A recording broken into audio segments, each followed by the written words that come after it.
And welcome back. The Golden Rain Foundation has been keeping pretty busy, and they're going to tell us about what they're up to. I want to welcome Martin Rosa, the Golden Rain Foundation's second vice president for the group. Thank you for joining us. Michael, thank you for having me. I greatly appreciate being here. Thank you. Absolutely. So you guys had one of your regular meetings on April 2nd, and there's been some update from the CEO. What were they talking about there? Well, the CEO gave a terrific report about numerous cost-saving plans that they are implementing, and greatly appreciated because we're, of course, we love to see that. And but as we know, most of the work that goes on with the GRF is done at the committee level. Right. And so the one big committee that's that's got a tall task is the space planning committee. That what occurred with Building E and the relocation of security, they did a terrific job in their temporary relocation, but we know that something else has got to be done, and so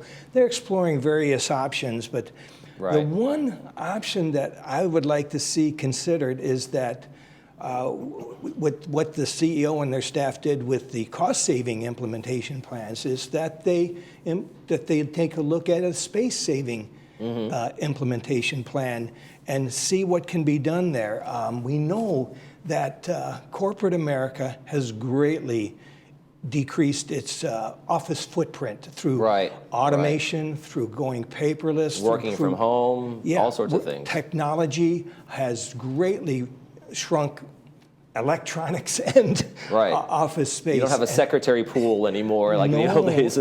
Typewriters going crazy. And so we need to see what can be done there. There is considerable space on the second floor here that a lot of office real estate. So it needs to be. We need to see what can be done there to for space savings, and we need to do that before we actually consider moving any clubs. I mean, that's what has really made this thing difficult. Well, two things: the moving of the clubs and the costs. Right. And so let's get the biggest bangs for our buck, but we just got to make sure that when the dust settles, that we don't see that there's like 20 plus spare offices. If that's the case, then we've kind of done a disservice to our members. Right. I mean. So just get everybody where they need to be, working together, and then it frees up the space in other areas. Yeah, but the extreme importance, and this was the number one thing, how it all began, is the security department.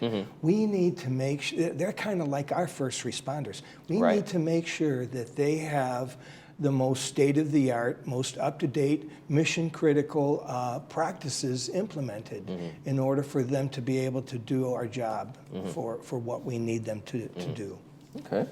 It sounds like it makes a lot of sense for the relocation and all those kind of things. Also, we got an update on Clubhouse 1 renovations. It's been closed for a little while. A lot of clubs, a lot of folks had to move different places. How is that going? What's the update there? The construction is going very well, and I'm very happy to see that the adjacent clubs that working around the workers, everybody is staying out of each other's way, and that's a terrific thing. And there's so much. We're spending a lot of money on renovation, and it's direly needed. And of course, we have a lot of stage presentation that occurs, like with the PAC and various clubhouses. And the one topic that I wanted to just implement is that, of course, in the 20th century we had projectors, and in the 21st century, the big thing has been the usage of display boards. Right, display boards, just giant screens. Yes. The image is more clear. We don't have to worry about sunlight coming in and out. You don't have to worry about something in front of it for stage presence. And I know that we all know Debbie Dotson, who does the show Let's Talk Tech. Sure. Terrific show. I appreciate if everybody could tune into what she does. Terrific work she does.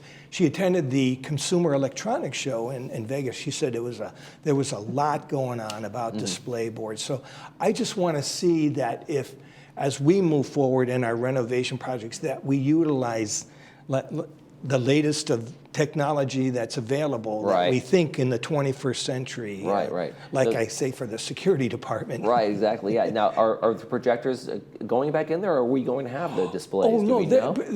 there's definitely applications for some of the projectors. I mean, today's new projectors are 4K. Yes, absolutely. And but I mean, you're limited in how far you can be away. And I'm sure you've seen like today's stages.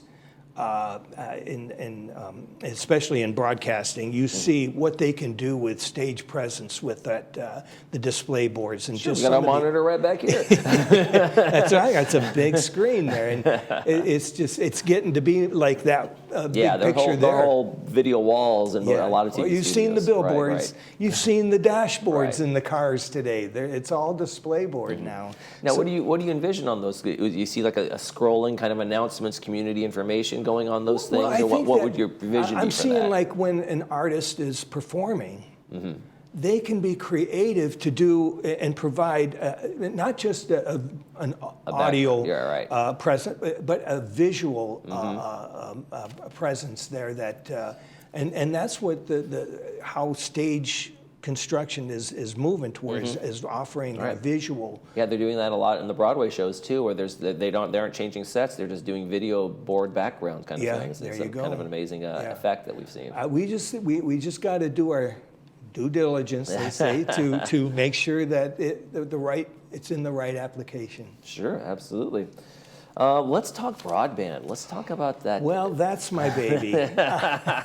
That's what got me close to the GRF board, was because of my experience in building digital transmission systems in industry. Our broadband system that we have here in the community is aging. The parts are at end of life.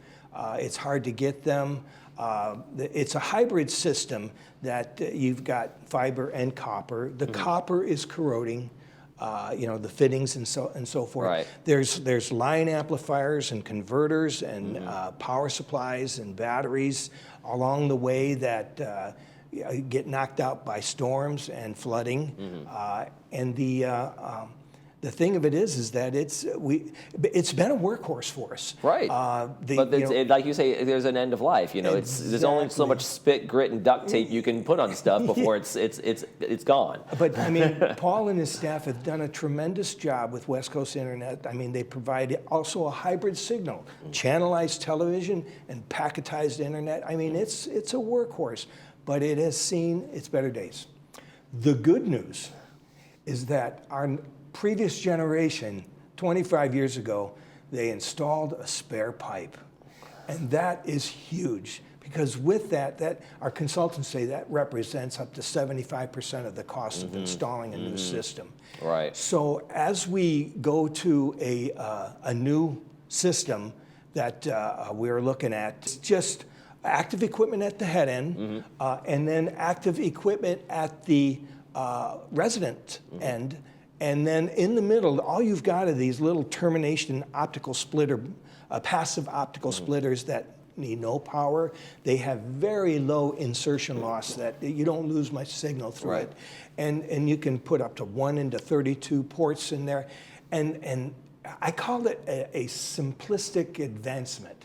And to try to put some words to it, because what we had before and what we will have afterwards it's going to be so much more streamlined, and it's going to provide the speeds for the streaming and the options that you can know that, like, now you're going to have your Wi-Fi, and it's going to be kind of what the industry's done is they've made advancements in broadband, and then here come the apps people. Right. They say, oh, we're going to build here. Well, then, the broadband people, then we need more capacity. Broadband. And it's like they go back and forth. It's like we know that the applications of tomorrow are going to be they're going to be bandwidth hogs.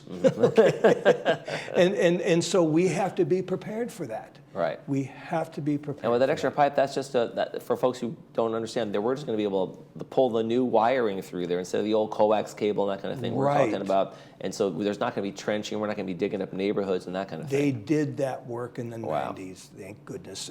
It's like, I know that the staff is working to see that what the condition of the piping is, and they've had some successes. And I'm just, it's just, there's an opportunity here, and we definitely have to take it.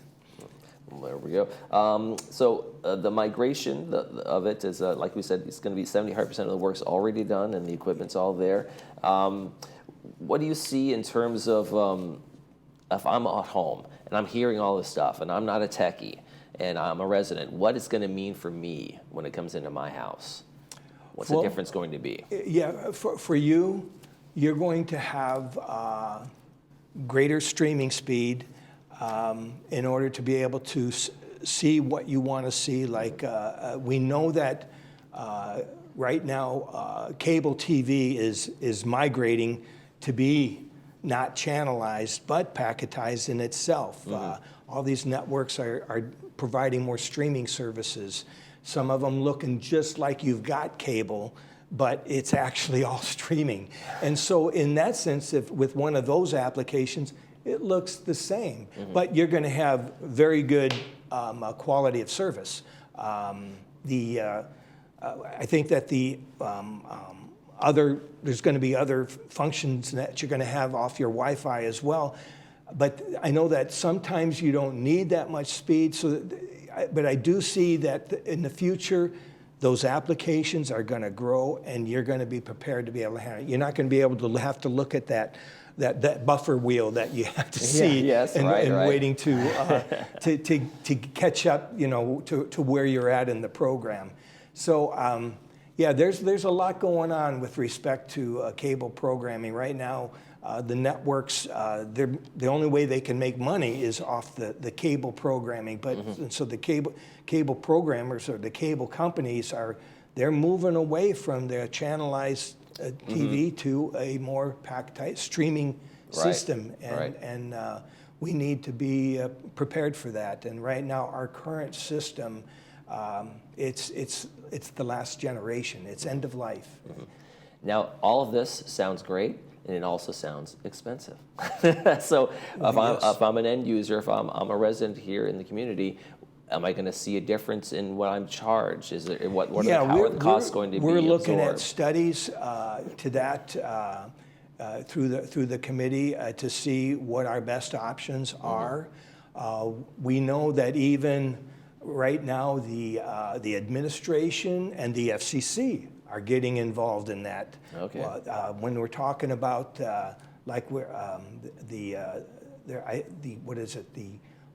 community. The Community Association Institute. Sorry. Okay. Yeah. Sure. They put out a bulletin about the FCC. I think it's docket 17-142 that is talking about eliminating bulk billing, which is what we do for many of our amenities that we have, like the pools, the golf courses, the pickleball. All that is all through. We can do that. The support all these structures, these clubs, via bulk billing, at least the infrastructures. The same thing with our cable infrastructure. We can provide the best service for the least amount of money. Now, if you think that what the FCC is thinking, well, instead of cable, you can go wireless.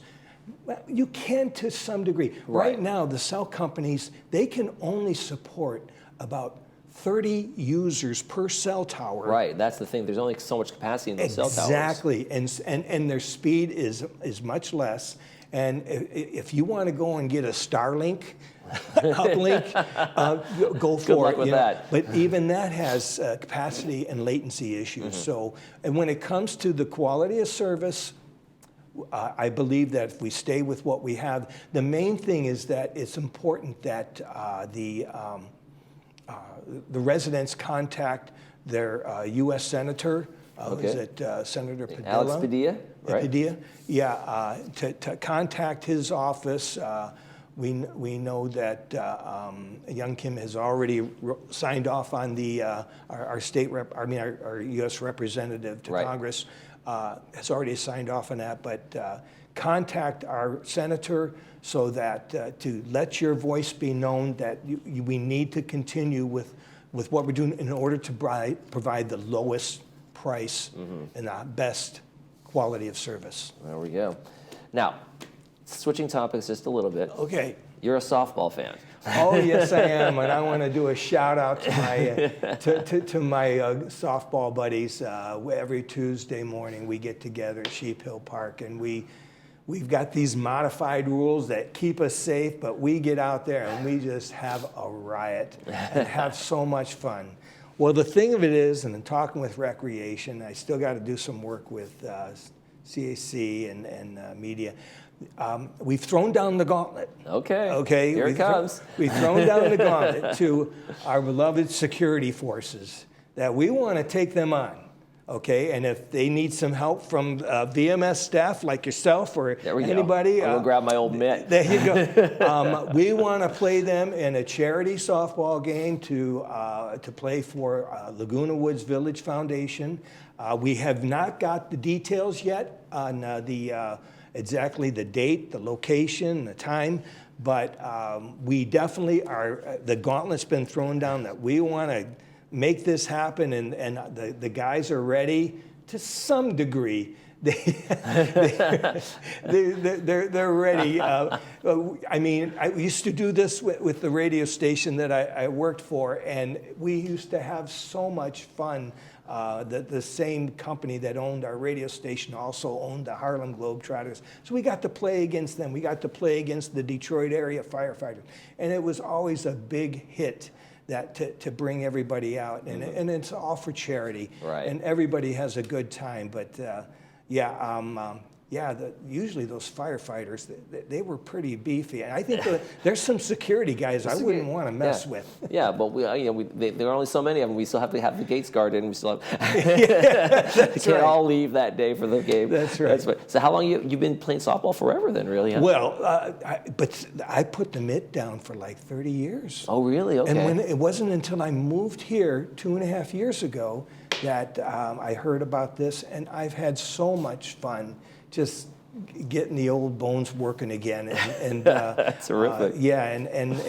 It's been a lot of fun getting out there. All right, Martin Rosa, great work at the committee for Golden Rain Foundation, and great softball player, as we've just discovered. Thank you so much for joining us. Thank you for having me. You're watching This Day. We'll be right back.